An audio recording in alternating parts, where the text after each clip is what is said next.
Bonjour, alors c'est Rima qui est avec vous aujourd'hui. Donc Rima, c'est la fille de Shahira. Je suis en train de voir sa vidéo que je trouve superbe. Bravo maman, très beau travail. Donc moi aujourd'hui, ma première contribution sur cette chaîne YouTube, ça va être de préparer du praliné. Alors pourquoi le praliné? Tout simplement parce que en fait je me suis engagée la semaine prochaine pour le 30 juin, donc ça va être le jeudi 30 juin, on organise un barbecue avec les collègues pour fêter la fin de l'année scolaire.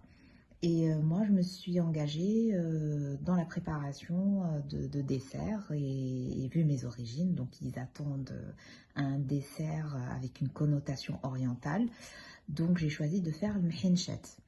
Alors, mhinchet, je ne sais pas si je peux les traduire en français, mais c'est des petits serpentins. Enfin, je ne sais pas. Mhinchet veut dire serpent, serpentin.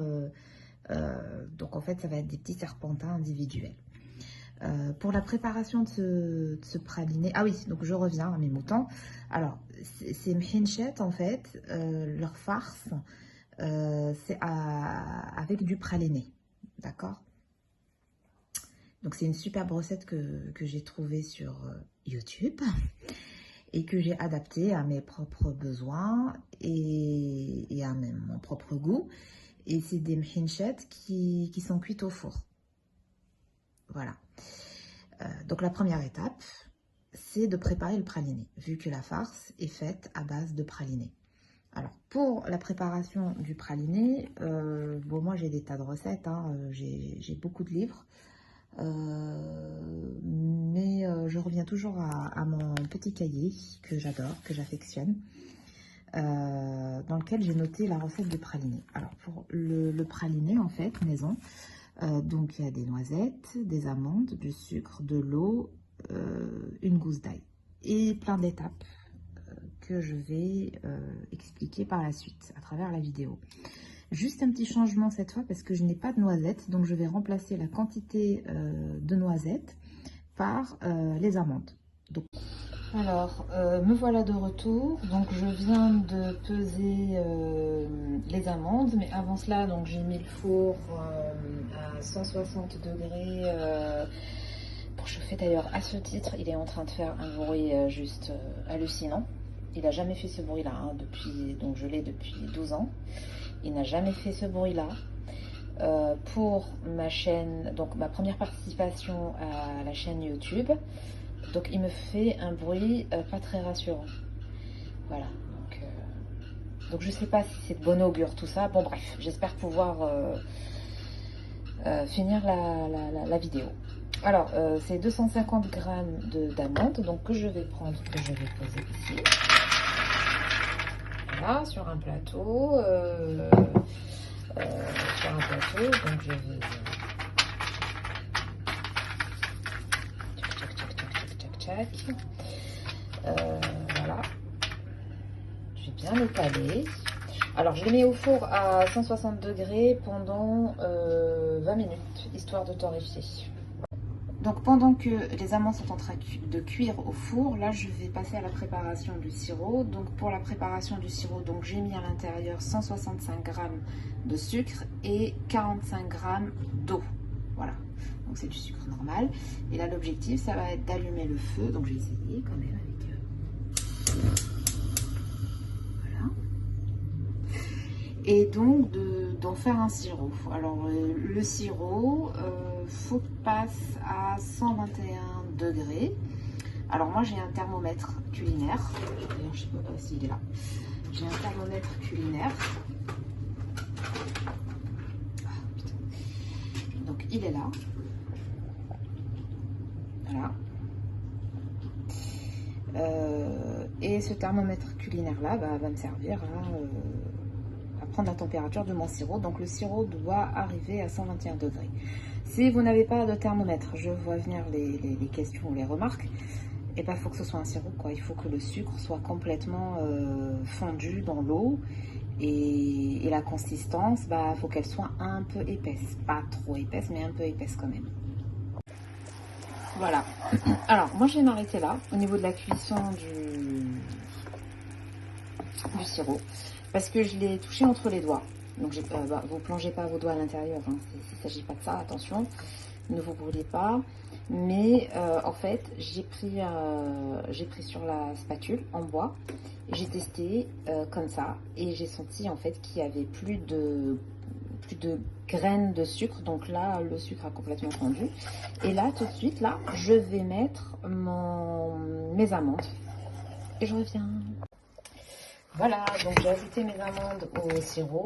Donc là, je vais mélanger jusqu'à obtention d'une pellicule blanche autour des amandes. C'est-à-dire que là, le sirop ne va plus se voir, mais il n'y aura plus qu'une pellicule blanche qui va entourer les amandes. Vous allez voir de quoi je parle après.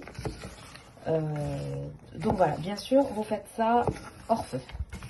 D'accord, donc très important, vous continuez à faire ça, à mélanger pendant cette étape-là, hors feu, parce que une fois que j'aurai obtenu la pellicule blanche autour des amandes, là je vais remettre mes amandes sur le feu avec ce sirop-là.